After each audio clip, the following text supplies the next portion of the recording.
Aging parents, excuse me, the 7 things you must do before they need care. Okay.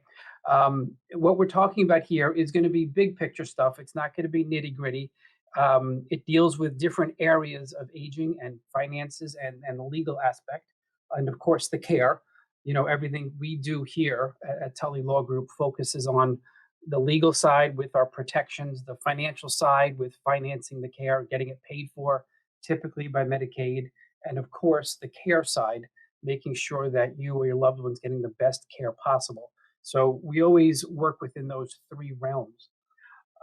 But to get started for today, what we're talking about is really a to do list before you get one of these.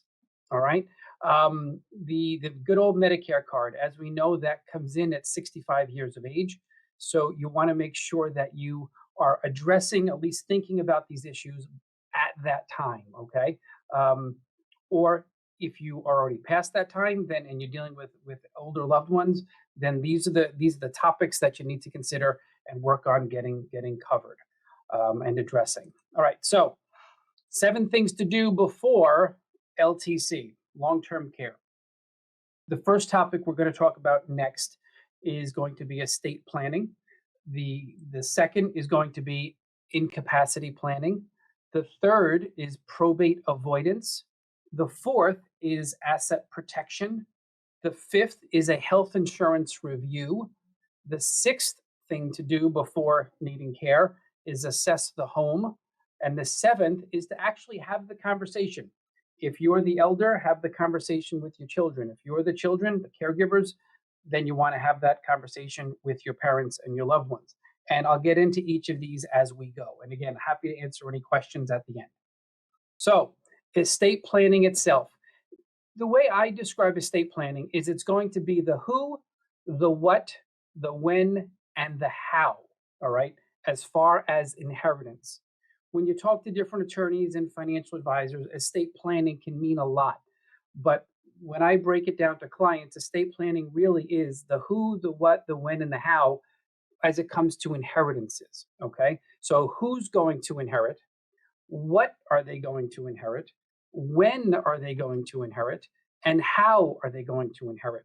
The who is typically a spouse or the children. Bear in mind, nowhere does it say every child has to be treated equally. You can have larger percentages to some children, lesser percentages to others, even exclude one. You can have charities, you can have ministries, you can have friends. So your beneficiaries, that's the who of who's going to be inheriting from you when you're no longer here. The what is what are they going to be inheriting? Is it everything? Is it the house? Is it the diamond necklace? Is it the timeshare? Is it the other type of collection? So what will they be inheriting? And when, that's an interesting one. So when an inheritance is coming around, it can be an outright inheritance, meaning you're inheriting it at that moment with full control and access, or it can be an inheritance in trust. So if a parent passes in December and you're inheriting, that distribution to you may not be outright, but rather can be held for a number of years or for your lifetime, or there can be a trustee that distributes at their discretion based on your health needs or education needs or what's called maintenance and support. So when they inherit, that's another topic for discussion, and also how. So the idea of it being outright immediately or when it's going to be in trust for their lifetime, similar to the when concept. Okay, do they inherit now or they inherit later? Do they inherit outright now or do they inherit later in trust? Okay, so those are all the questions that should be addressed. Now, the other point is, how does this happen? Well, it's typically through your last will and testament or through a trust. Now, an interesting question we get all the time is, well, I have a last will and testament. How does that work? How do they inherit? Do I have to go to court? And the answer to that last question, the big one, is yes. A last will and testament really isn't a valid document until the surrogate judge on Long Island, over in Mineola or Riverhead, until the surrogate judge declares that to be a valid last will and testament. And when that happens, then there you go. The will's admitted to probate. A person is appointed executor, perhaps a trustee as well. then the distributions can occur after that time. So a will is the automatic go-to that people have when they think about an inheritance. But, and as I talk about in a couple of points, that probate proceeding that the will requires is not the best one to go through. All right. And again, I'll talk about that in a few minutes. So, 9 times out of 10, a trust is going to be a more appropriate tool to actually distribute your assets after you ultimately pass away, primarily because it avoids probate.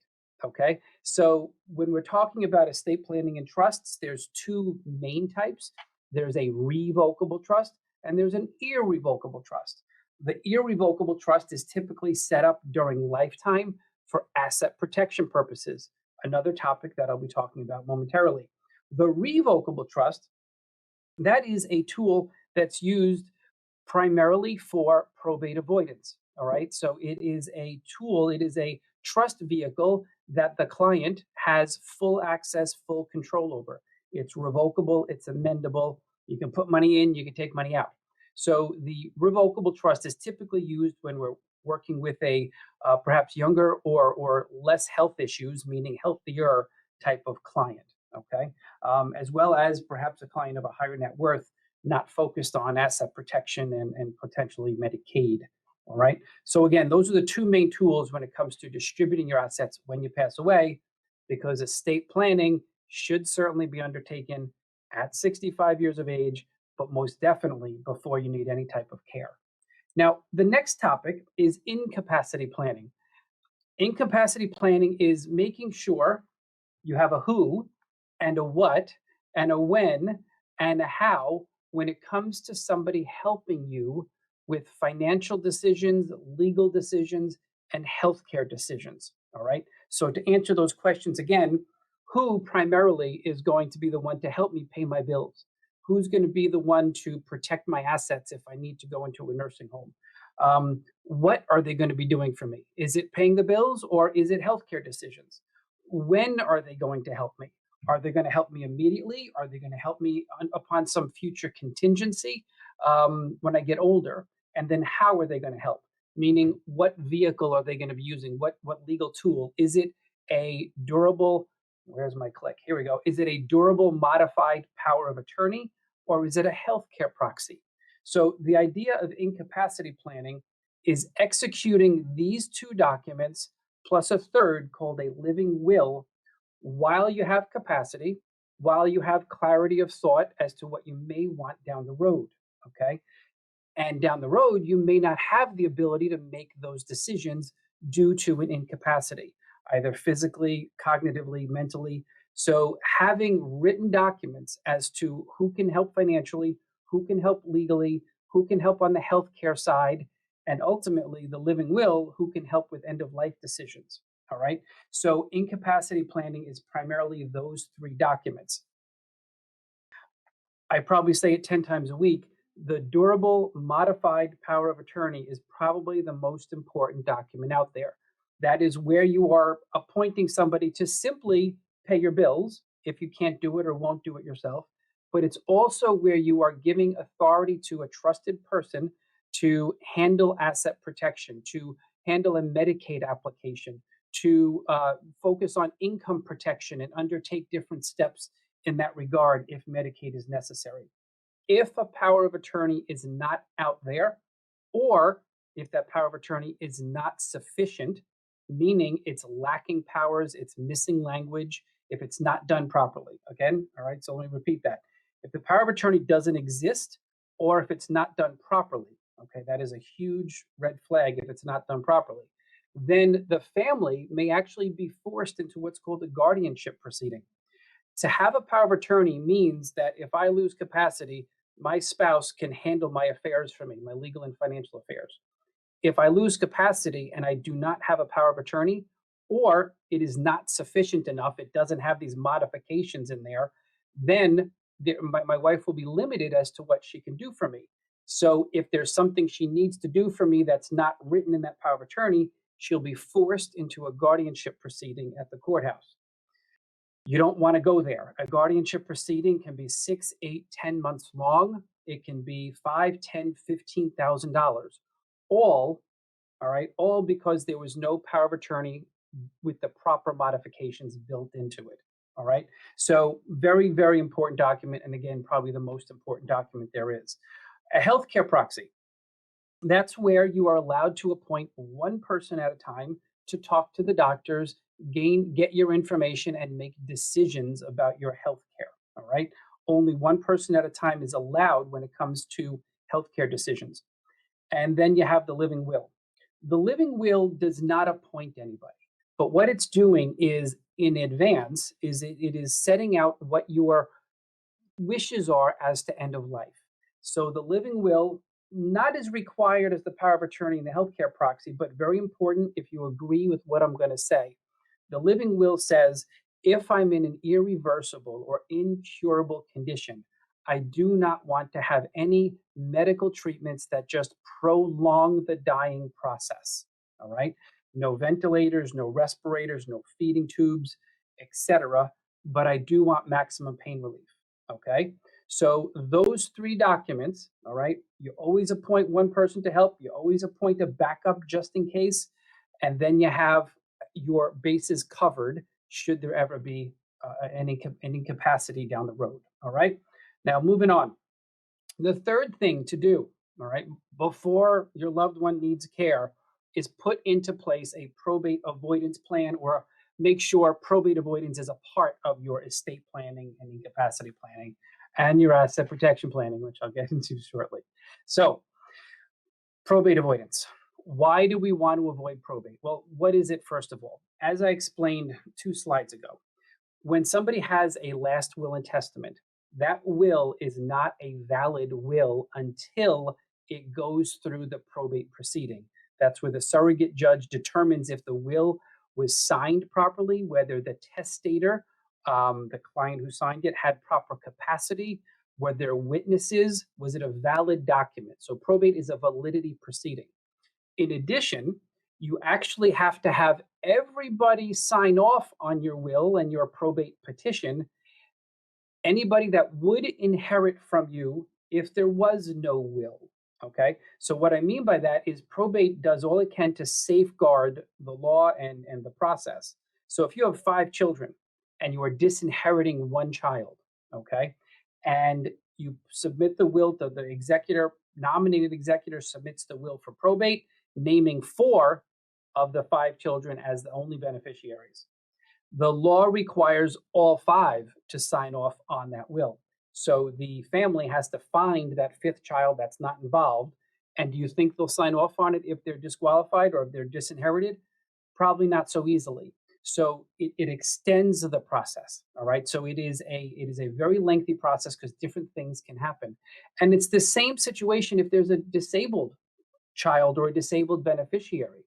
The court's going to step in and want a guardian appointed to make sure that their interests are being protected. So, the number one reason why we want to avoid probate is because of the time aspect, meaning that if we run into any of these speed bumps, it can take years, literally years. We have one estate that we're in our third year at this point because there was no children for this sweet couple. Um, so we've now had a genealogical company going through Ireland for the last year and a half, 2 years. All right. The court is just requiring different steps to make sure any heirs that are out there are aware that these two have passed away. All right. So timing can be very lengthy in a probate proceeding. Now, the fastest it's supposed to go is about 7 months because there is what's called a creditor filing window where a creditor will have up to 7 months to actually file a claim against the estate. Now, if the will gets admitted to probate in month 2 or 3, and the executor distributes all the money in month 4, and then American Express files a claim in month 6, there's going to be a problem, all right, because that executor is personally liable for those debts they knew about or should have known about. Okay. So again, timing is and these other complications make probate a little bit something definitely to avoid. Another reason to avoid probate is the cost. All right. Right off the bat, you're going to have filing fees with the courthouse. It's about $1,200 for a typical estate. All right. To file the probate petition. On top of that, you're going to have the attorney fees. Some attorneys, not so many, charge flat fees. Most attorneys, when it comes to this, charge hourly.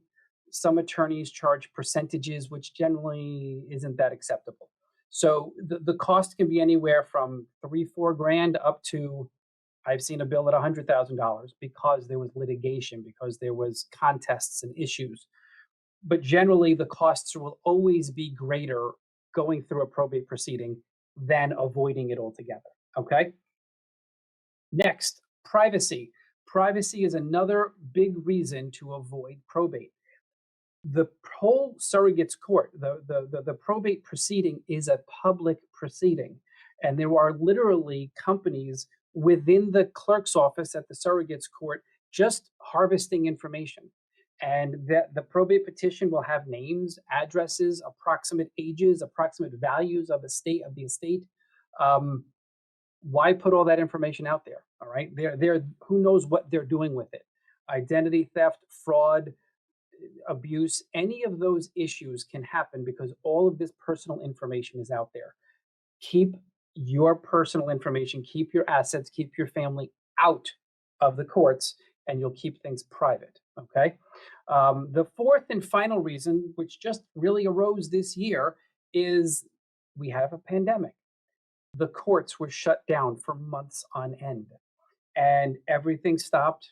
Then it's been picking up slowly but surely been picking up.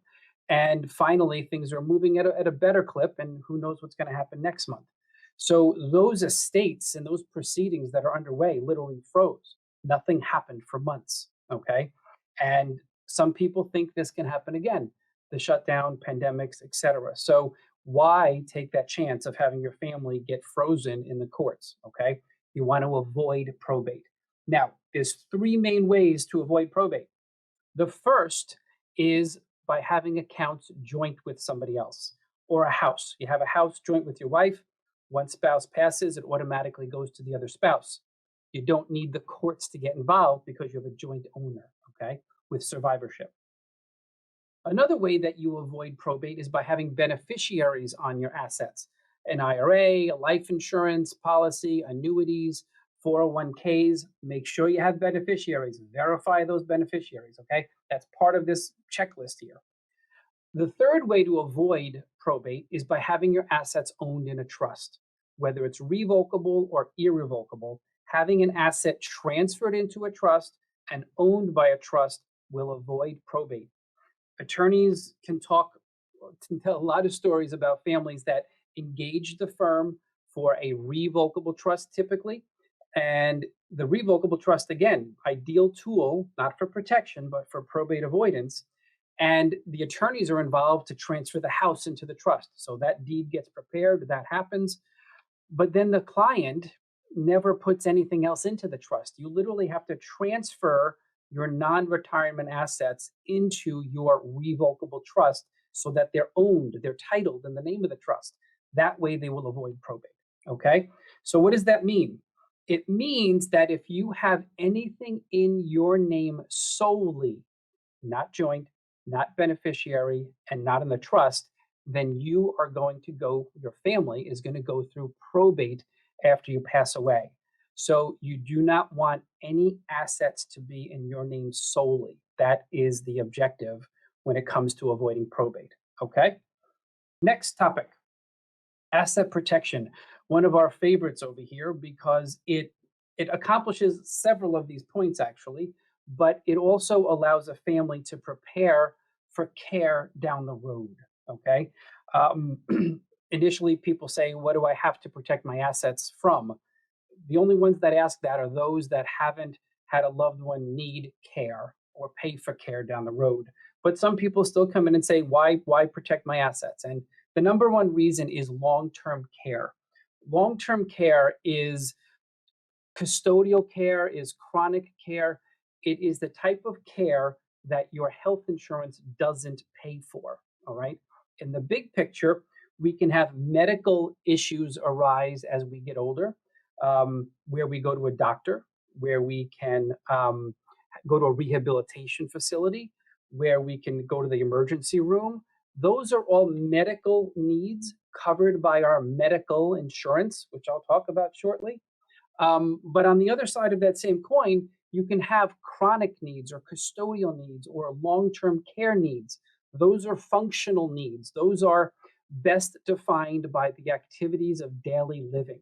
So the activities of daily living, walking, bathing, toileting, dressing, eating, etc. Those types of needs are not medical. So when a family has that type of need, they're either paying for the aid or the nursing home themselves, or they have long term care insurance, or they're going for Medicaid. And in order to get Medicaid, you have to be financially eligible. And I've got plenty of other webinars on our website that get into Medicaid eligibility and the significant changes that are occurring to Medicaid over the next couple of months. But Medicaid is a godsend for many, many families because they will pay for the home care or they will pay for the nursing home once the person is eligible. How do you gain that eligibility? Through protecting your assets. All right. So, through long term care, because of long term care and because of Medicaid, that's why you wish to protect your assets in advance. Two ways to protect your assets: gifting, meaning you have a house, you got 100,000 in the bank, you just gift it away. Not the smartest thing to do, but it is what other families have done, and then we have to come in and kind of clean it up. But gifting, giving money to your children, giving a house to a child, that will protect it from Medicaid, but it can bring up other problems. So it is not, repeat, not the best way to go. The reason gifting to children outright is not recommended is because of the D's, all right? They can die, they can divorce, they can have debt problems, they can be ill and have a disease, right? There's your D, it's not the I. So those D's are risks that can um, that can happen to your children that will impact your money down the road, okay? And your assets down the road and the family dynamic down the road. So don't take the chance. Excuse me. Let me get a sip of water here.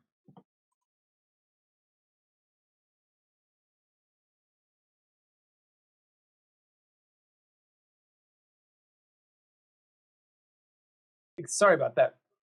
So don't take the chance of gifting to your children as the only asset protection step. All right. You've read the stories. I've seen them myself where parents give the house to the child outright, right?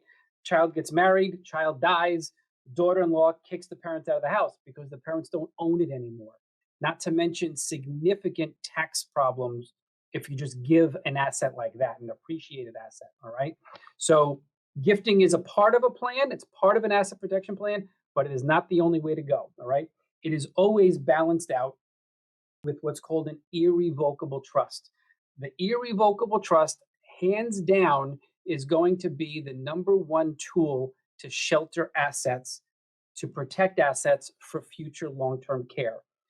It is it is a flexible tool, believe it or not. It says it's irrevocable, but there is so many powers that we build in, so many opportunities we build into our trusts to make sure our clients still have a level of control, still have flexibility as to living in their house for as long as they want, selling their house if they want, keeping the real estate tax exemptions in place, um, determining who's going to be the trustee and firing them if they're no longer relating to you. So you're not stuck with certain trustees, you're not stuck with beneficiaries. This trust allows for a tremendous amount of flexibility and control to shelter your assets and maintain tax benefits while protecting your assets for future long-term care and Medicaid down the road. All right. This type of an asset protection plan, it's what we call an elder care protection plan.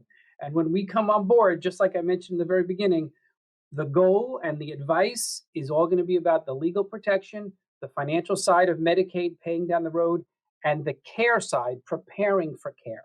Okay. So our elder care protection plan service includes this irrevocable trust. It includes the incapacity plan. It includes the estate planning that we mentioned.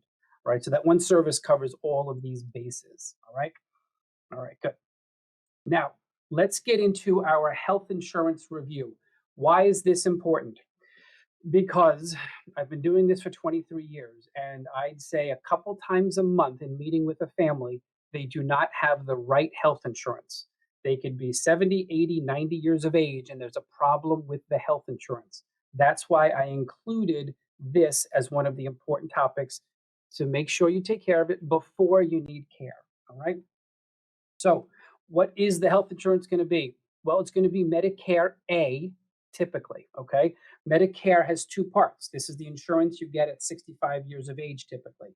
Medicare Part A, and by the way, it's that red, white, and blue card that you saw in my second slide. Medicare A covers your hospital, it covers the rehabilitation stays, which is the physical therapy, the speech therapy, the occupational therapy. It covers hospice if that's needed down the road. It also covers care once somebody's discharged from a hospital or a rehab. There's care in the house for a couple of weeks. It's not long term care, it's what's called intermittent care. All right. So that's where Medicare A comes in, and it is very, very crucial to have that in place. Then you have Medicare B. All right. That's the second part of Medicare. That's going to be your doctor coverage. All right. The doctor's offices. That's going to be the DME, the durable medical equipment. That's going to be your ambulance needs or your preventative and outpatient visits. Okay. That's all Medicare B. Then you should have what's called a pharmacy plan. All right. Some folks have something called Epic, which is a means tested and income tested based program for pharmacy coverage. Very important, good program. But other folks are going to have a prescription plan. Get it. All right. There are Medicare specialists that we work with that are fantastic that can work with the family. All right. We actually offer this as a part of our elder care protection plan service. So you can actually meet with our Medicare specialist that we work with, and she'll be able to say, this is the right coverage, that's the wrong coverage. Or you have these medications, but your plan doesn't cover it. So let's switch you to another pharmacy plan. Okay. Then you have, to round out the picture, what's called a supplemental plan, a Medicare sup, or a Medigap policy. All right, same thing. This is huge, especially as we're getting older and potentially going to need care down the road. The supplemental plan, Medigap, will pay your copays. All right, it'll pay your deductibles. There are about 10 different Medicare supplemental plans to choose from. Okay, the ones that we want our clients to have are the ones that are going to cover the rehab facility co-payments. All right. So let me explain what I mean by that. The If somebody goes to a hospital because they broke their hip, they're going to, and if they spend at least 3 nights in the hospital, that will trigger a rehabilitation stay at a rehabilitation facility, a rehab. All right, where they'll get OT and PT, physical therapy, as needed. Now, the Medicare benefit, all right, as I mentioned before in Medicare A, that will pay the first 20 days of your rehab stay in full. Medicare A will cover that. But you're eligible to stay in that rehab and keep your Medicare coverage for another 80 days. All right. So again, the first 20 days are covered by Medicare. Then you have the next 80 days that you can receive Medicare paid rehab services up to a maximum of 100 days. Now, 2 points. The 100-day rehab stay is not guaranteed at all. You can be discharged at day 20, you can be discharged at day 52 or day 84. All right. Medicare will stop the rehab coverage if you're not cooperating, if you're not improving, if the services aren't required anymore. Okay. There's a whole several factors that come into play to make that decision as to when Medicare rehab days stop. The other very important part, and why this supplemental coverage is so important, is starting on day 21, there is a daily copayment of about $178 a month. Okay. So if you are in rehab day 21, $178.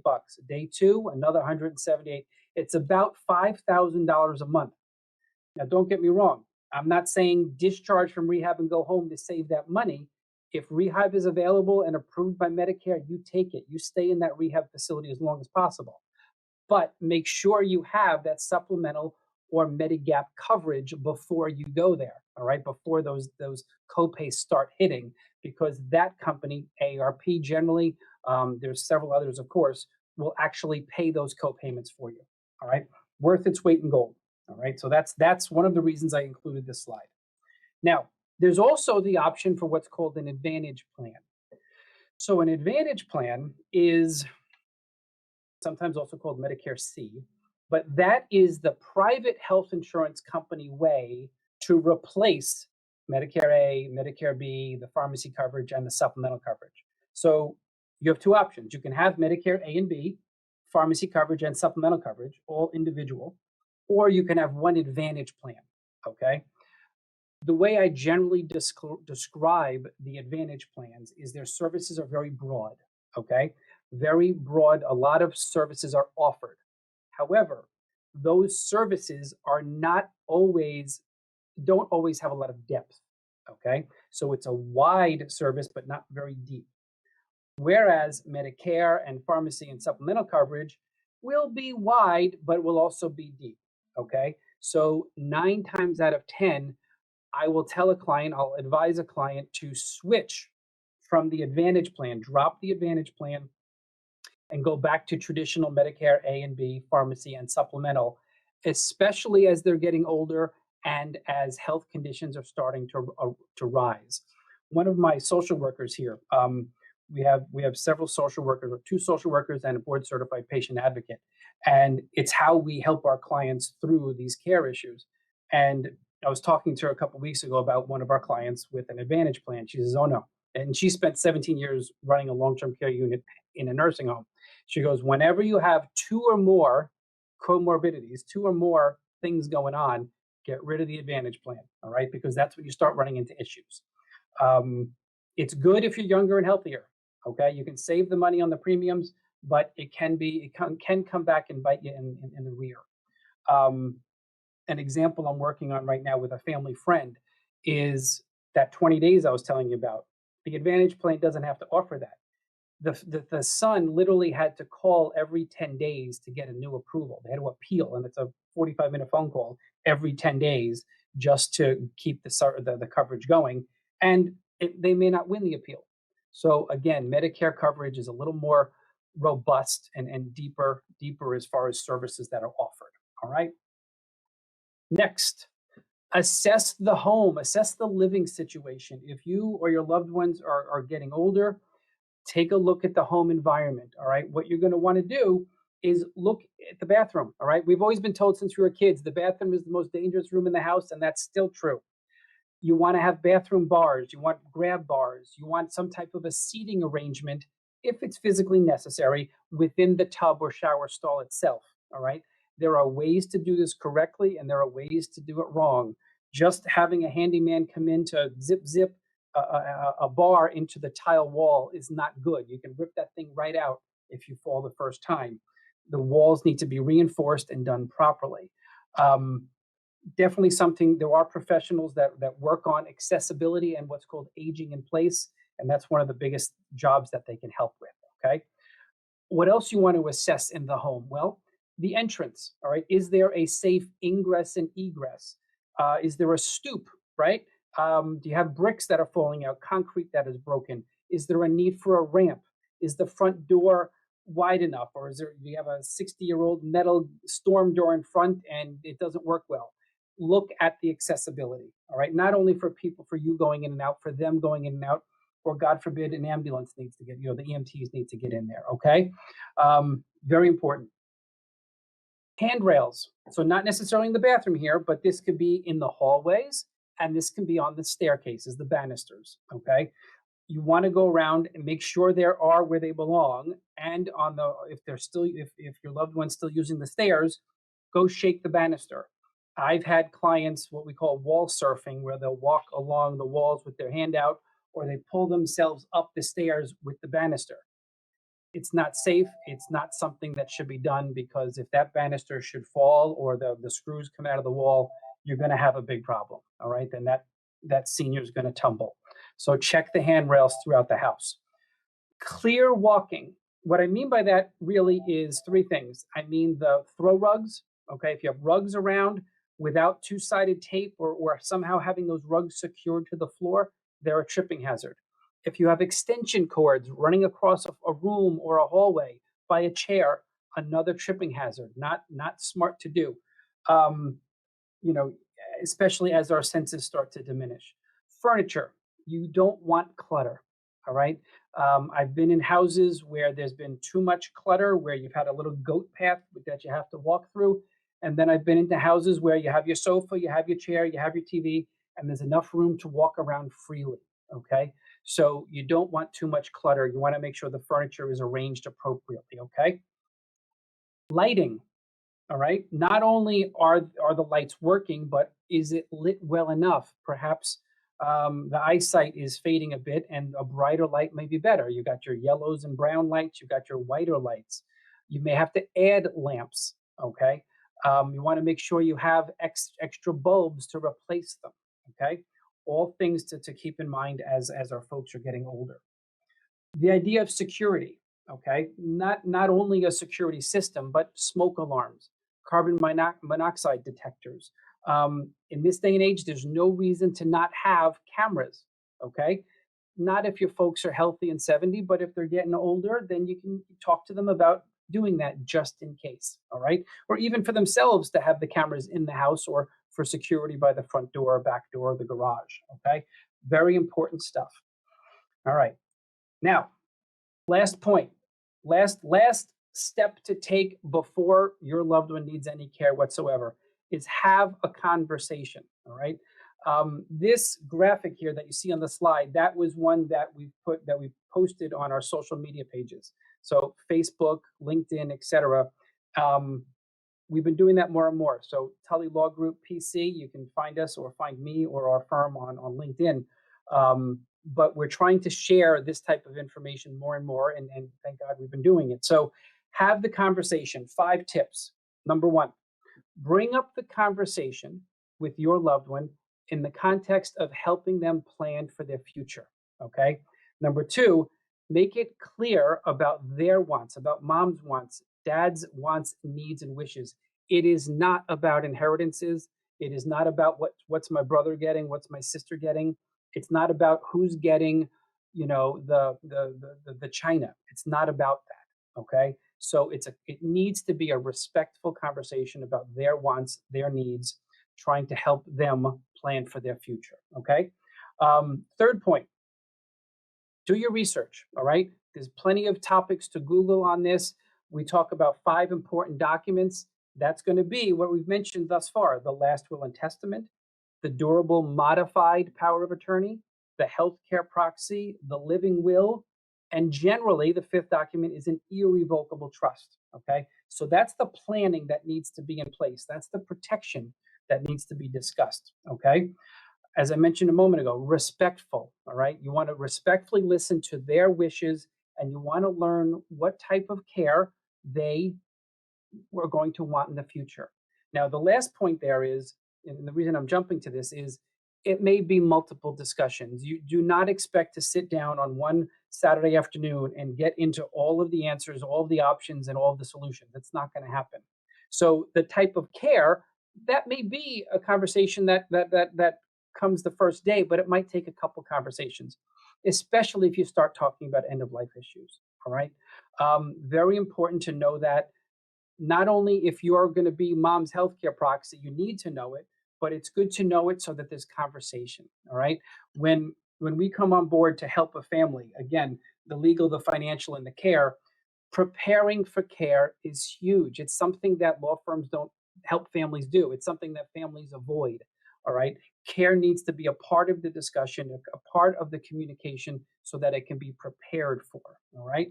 Um, as I was just saying, a typical law firm, a traditional elder law firm, is really just going to focus on the legal and the financial. Let's do your documents, let's do your trust, let's get the Medicaid for you, and they're done. When we come on board, and one of the reasons, again, I like doing all of these webinars is I like to share how we help families.